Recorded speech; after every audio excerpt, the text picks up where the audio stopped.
toes in it. Did you almost just fall just to say that? Yeah. Get the fuck out of here. I think I meant to though. All right, so we're currently outside gonna do a little mock shoot. We have the wife right here. We have the Insta360 Ace Pro 2 right here that is currently going to be shooting everything, which I'll switch to that right now. We have two cameras filming at the same time. Big content guy here. Anyway, back to the metas. So we have the full setup here with my new KNF backpack that I told you guys that I got for Christmas. We literally have my full setup here. 7200, 2875, 7.5 mil, and then I have my 35 1.8 that I'm out here to do the review on. We have the newer Q3100 with no diffuser because I left it at home, so I'm gonna have to back that shit up to naturally diffuse it. And I'm also seeing how the Insta360 Ace Pro 2 shoots outside. This shit is wide. I know you can see everything, but I don't know. Learn a little bit with me. Oh, and then we also have a $5 step-up ring off of Amazon with the ND filter because I did not have an ND filter before, so I can actually shoot at 1.8. Like curly hair. Those pieces look like they're in the wrong place. I'm not a hairstylist. I wouldn't be able to tell you that. That wind. That shit is cold. This is what models have to go through and actors. No, I'm okay with that. It's my hair that's the problem. Sorry. The top is cute. All right, what's Okay, up? well, I'm trying to do a test shot. We're gonna try to work with the wind.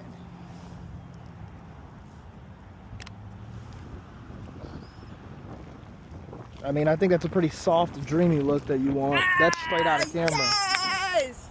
Honestly, having a cheaper tripod with this wind and having 5-pound ankle weights actually works in my favor.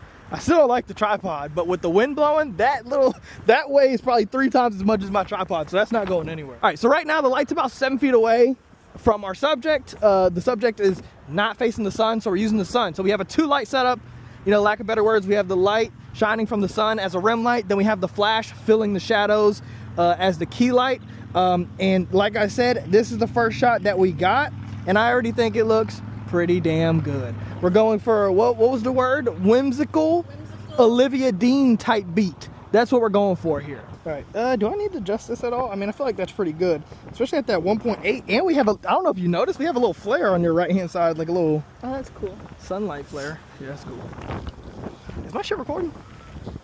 Yes. Jesus Christ. Don't get my toes in it.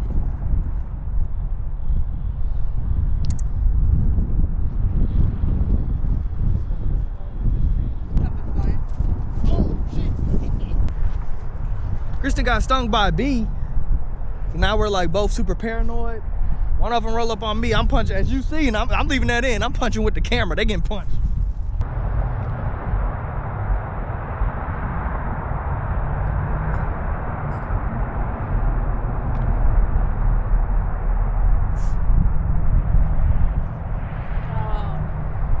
Okay, so because I have a cheaper ND filter, it's like a $30 or $40 ND filter. As you can see on the screen right now, there's like a rainbow like sun flare that's hitting the photo, which I know for the professionals out there, you're probably gonna tweak and be like, that's why you shouldn't use cheaper ND filters. I like it. I'm not ignorant enough to know I can just shift her a little bit so I'm not shooting directly into the sun and fix this problem, which some of these photos, that is a fixed problem. But I think it's a happy accident. I actually really like how it looks. Yeah. So I'm welcoming it for sure. So we've now switched to the 7200. Again, this is just one big practice session in terms of kind of using the strobe light outside if I was to do it with the real client. BTS footage for a YouTube video, I have no clue how this is gonna look. Literally zero clue. I'm sure the audio right now is probably actually not that good. Now I'm sitting here thinking about it. Probably not that good because it's pretty windy. But we're gonna put on 7200. My shutter speed is gonna be at 250, which is the maximum because I don't have a high-speed sync flash. I might get that later, we'll see. But I have my aperture knocked down to, I believe, f5.6. And I just wanna see what the compression looks like with the strobe. And then we're gonna pull out the fisheye as well, and we might get some cool ones.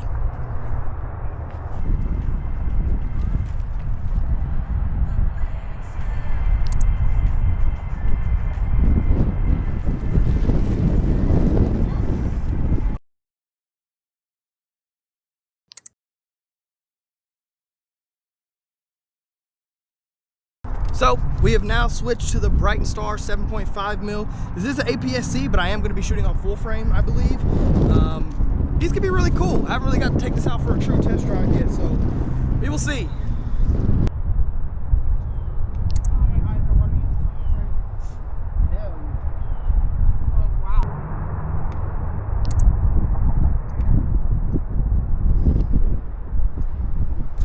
I'll say for a practice session, this was pretty good. I think the fish eyes came out pretty cool. Didn't think the 7200 would be my least favorite, but out of the 35 mil and the fish eye, definitely liked the 35 mil the most. All right, let's take it back to the office and I'll show you guys how I edited either one or two or none of these videos. Oh shit, photos. All right, we're here during the winter storm of Texas. It's 9:30 in the morning, it's snowing outside. We're gonna go ahead and get this little mini tutorial going. Let me grab an energy drink real quick, but these are good. So we have our raw picture that I took outside that you guys seen earlier in this video. Like I also mentioned in the video, you can see that there's this little like rainbow sun flare that's going on because I have a cheaper ND filter. I know a lot of people wouldn't like it. I personally really think it was a happy accident. So we have the raw picture here, and then we have the edited picture here. So what my wife wanted, what I wanted to have that softer like film look, as well as I wanted to have that really kind of like creamy looking green. That's something I've been really trying to hone in on and fix. And I think I did both of those pretty well in this whole entire shoot. So I don't know if I'm ever gonna be like the super in-depth guy, but I will give you guys a good look into how I did this. Well, first and foremost, the obvious thing is that I cropped in. I wanted her eyes to kind of be on that top line there, and I centered her some. So that was to start off. Boom, just looks a little bit cleaner. So the base of this edit was a preset, which I'm going to be using presets for the base of my edits for the end of time. So this is from Fropack 3. Of course, I can't show you the settings. So I threw on Eckerd with no vignette from Fropack 3, and that was kind of our base. So as you can see here, it kind of puts us in the right direction. I just really tweaked the colors a pretty decent bit. So it looks like I tweaked the saturation when it comes to orange. So me and her have a little bit more of an orange skin tone. So I kind of moved that to 13 in the color mixer. And then I also moved the hue to 0 just so the orange aren't really tweaked like that. Then of course, what could be a little bit of an error, but one thing I've been seeing a lot of success in personally is whenever I'm editing the yellows is moving those yellows drastically over into the green. Then I also dropped the saturation on it pretty heavy as well, just so it brings back some of that green. And then also drop some of that luminance on those yellows as well, just so it's a little bit darker. So we bring that green back, we shift a lot of that yellow into the green, and then I make it a little bit darker. So as you can already see, the background, like how the ground looked beforehand, much more green now. There is one key step that I did to really give it that like full green in the back. So with my shadows, I moved it to 108, 4, and 16 in terms of how the settings go. So that brings back in that orange. I kind of did it wrong on the first one, sorry. Then I moved the highlights and the midtones more into the orange. Then underneath the color grading, you have blending and balance. I did move the blending pretty far onto the right side of the slider. And then balance, I've dropped down to -15. You can kind of see this look starting to come together. Still has a little bit of a green cast over it right now. Then to get it to have that softer look, I dropped the texture and clarity a little bit, something I learned last week when I was watching kind of a film color grade type of style, which I dropped my texture to -3 and I dropped my clarity to -14. Then with the grain, I moved it up to 30 and the size at 71 and I left the roughness at 50. So as you can see, it looks a lot softer now, has a little bit of that film grain, and I think it looks way better. So as you can see, we have a lot closer of that look. We pretty much almost have that look directly, but what I did that made this photo have these creamy greens instead of having so much of this patchy yellow that's going on in the grass, which was there, it's just something I didn't want, is one very simple step. I quite literally went and grabbed a mask. I went to landscape. Not saying that this would work with everything, but this worked for me in this photo shoot. I went and clicked the natural ground, created that mask, and I very simply went to tint and I moved the tint over.